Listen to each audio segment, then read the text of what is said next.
नमस्कार, हिमाचल दिन भर में आपका स्वागत है। मैं हूं पंकज पंडित और आप देख रहे हैं समाचार first to the point. Himachal Pradesh में बादल फटने से आई बाढ़ में अब तक 7 लोगों की हो चुकी है मौत। मलूनी खड्ड में एक और शव मिला। मौसम अभी भी रहेगा खराब। वन विभाग नहीं ठीक से कर रहा काम, बोले राठौर। पंडोर डैम में मिली लकड़ी की हो जांच। हिमाचल की 90 डिग्री वाली सड़कें देख हैरान हुए रिज्जू। केंद्रीय मंत्री ने शेयर किया वीडियो। एडीसी निशांत सरीन बोले, मुझे बदनाम करने की हो रही साजिश। राष्ट्रीय सर्वे परख में हिमाचल प्रदेश 21वें से 5वें स्थान पर पहुंचा। रोहित ठाकुर बोले, सरकार की बेहतर नीतियों का परिणाम। आइए अब खबरें करते हैं विस्तार से। हिमाचल प्रदेश में बुधवार को 5 जगह बादल फटने से आई बाढ़ के बाद अब तक 7 लोगों की जान जा चुकी है। धर्मशाला और कुल्लू में 6 लोग अभी भी लापता हैं। धर्मशाला के खनियारा में मलूनी खड्ड में बहे एक और श्रमिक का शव सुबह बरामद हुआ है। 2 अभी भी लापता है। गुरुवार को यहां 3 शव बरामद हुए थे। मौसम के कहर के बीच पहाड़ी पे चढ़ गए युवक को रेस्क्यू कर लिया गया है। कुल्लू और धर्मशाला में एनडीआरएफ, एसडीआरएफ, पुलिस की टीमें और स्थानीय लोग लापता लोगों की तलाश में जुटे हैं। एडीएम कांगड़ा शिल्पी वेक्टा ने कहा कि हमारा लक्ष्य आज लापता श्रमिक का पता लगाना है। हिमाचल प्रदेश पुलिस, एसडीआरएफ और एनडीआरएफ की 50 सदस्यीय टीम मौके पर मौजूद है। होमगार्ड की एक टीम भी यहां पहुंच गई है। कुल्लू के सैन में बहे एक ही परिवार के 3 सदस्यों का कोई पता नहीं चला है। तिरछल नदी में एक और व्यक्ति के बहने की सूचना है। मंडी के धर्मपुर में जालपा मंदिर के पास ब्यास नदी ने एक व्यक्ति का शव बरामद किया है। बादल फटने के कारण आई बाढ़ और भूस्खलन के चलते सैन में फंसे सैलानी सुरक्षित निकाल दिए गए हैं। वहीं मौसम विभाग का मानना है कि मौसम अभी भी खराब ही रहेगा। मौसम विज्ञान केंद्र शिमला की ओर से राज्य में कई भागों में लगातार 1 सप्ताह तक बारिश जारी रहने का अलर्ट जारी किया है। 27, 28 व 30 जून 1 से 3 जुलाई तक बारिश का येलो अलर्ट है। इस बीच मौसम विभाग ने ताजा बुलेटिन जारी कर शिमला और सिरमौर जिला के निचले इलाकों में फ्लैश फ्लड की चेतावनी दी है। मुख्यमंत्री सुखविंदर सिंह सुक्खू ने भी आज कुल्लू के आपदा प्रभावित क्षेत्रों का दौरा करना था, मगर खराब मौसम की वजह से उनका हेलीकॉप्टर शिमला से नहीं उड़ पाया। इस वजह से उनका दौरा स्थगित कर दिया गया। हिमाचल के कुल्लू में 24 जून को बादल फटने के बाद सैकड़ों टन लकड़ियां जो है वो बहकर पंडोर डैम में पहुंच गई है, जिसकी तस्वीरें पूरे सोशल मीडिया में वायरल है। पेड़ कटान पर पूर्णतः प्रतिबंध के बावजूद भारी मात्रा में लकड़ियां आने की वजह से बवाल मच गया है। प्रदेश में कांग्रेस विधायक कुलदीप राठौर ने वन महकमे की कार्यप्रणाली पर सवाल उठाए हैं। उन्होंने कहा, फॉरेस्ट डिपार्टमेंट ठीक से काम नहीं कर रहा है। जंगलों का अवैध कटान हो रहा है। अवैध कटान और अवैध खनन ही कुल्लू जैसी आपदा के लिए जिम्मेवार है।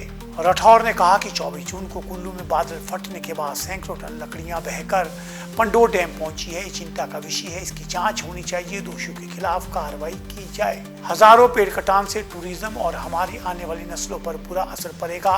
सरकार को इस पर सख्ती दिखाने की जरूरत है। उन्होंने कहा कि हम एक आपदा से उबरने का प्रयास करते हैं, दूसरी आपदा आ जाती है, हम एक कदम आगे बढ़ते हैं और आपदा के कारण 2 कदम पीछे हट जाते हैं। उन्होंने कहा कि 2023 में भी पूर्व मुख्यमंत्री जयराम ठाकुर के गृह क्षेत्र में छिपा कर रखी लकड़ी इसी तरह बाहर आ गई थी। प्रकृति खुद प्रमाण दे रही है कि उसके साथ क्या हो रहा है। इन जंगलों को खत्म करना निश्चित तौर पे हम सबके लिए चिंता का विषय है। हर साल जब बाढ़ आती है तो लोग आतंकित होते हैं, फिर दोबारा नदी किनारे मकान बनाना शुरू करते हैं। इस पर सरकार को सख्त नीति बनाने की जरूरत है। इन दिनों केंद्रीय मंत्री किरेन रिजिजू हिमाचल के दौरे पे हैं। वे शिमला के सड़क मार्ग से किन्नौर के लिए रवाना हुए थे। रामपुर की झाकड़ी से आगे किन्नौर तक कई जगह 80 से 90 डिग्री ढलान वाले ढांक को काटकर नेशनल हाईवे 5 बनाया गया है। ऐसी खतरनाक सड़कें देखकर वे दंग रह गए हैं। उससे जुड़ा वीडियो उन्होंने खुद अपनी फेसबुक पर शेयर किया है, जिसमें रिजिजू कह रहे हैं ये कितना भयानक है। उन्होंने कहा, अगर यहाँ से स्लिप होकर गिर गए तो जिंदा तो छोड़ दीजिए, हड्डियां भी नहीं मिलेगी। उनके साथ गाड़ी में सवार दूसरा व्यक्ति कहता है कि रिकवरी भी नहीं होगी, गायब भी हो जाते हैं। रिजिजू का ये बयान सोशल मीडिया में खूब वायरल हो रहा है। किरेन रिजिजू इन दिनों हिमाचल दौरे पर है। वे किन्नौर जिला के प्रवास पर थे। वीडियो में किरेन रिजिजू नेशनल हाईवे 05 यानी इंडो तिब्बत सड़क की बात कर रहे हैं। इसी सड़क से होते हुए भारत चीन सीमा पर तैनात आईटीबीपी के जवान किन्नौर के लिए आवाजाही करते हैं। इस वजह से ये सड़क सामरिक दृष्टि से भी अति महत्वपूर्ण है। धर्मशाला में ईडी की जांच के घेरे में आए एडीसी निशांत सरीन ने खुद पर लगे आरोपों को सिरे से खारिज किया है और कहा है, मुझे बदनाम करने का सुनियोजित षड्यंत्र रचा जा रहा है। मैंने हमेशा ईमानदारी से काम किया है, लेकिन मेरी पदोन्नति को रोकने के लिए लगातार साजिशें की जा रही है। पत्रकारों से अनौपचारिक बातचीत में निशांत सरीन ने स्पष्ट किया कि ईडी की जांच के बाद मीडिया में उनके खिलाफ कई खबरें प्रकाशित हुई, लेकिन किसी ने उनका पक्ष जानने की कोशिश नहीं की है। उन्होंने कहा कि मैं साधन संपन्न परिवार से हूँ। मेरे पिता सीएमओ के पद से सेवानिवृत्त हुए। मेरी माता वरिष्ठ अध्यापिका थी। परिवार की मासिक आय करीब 4 से 5 लाख रुपए रही है।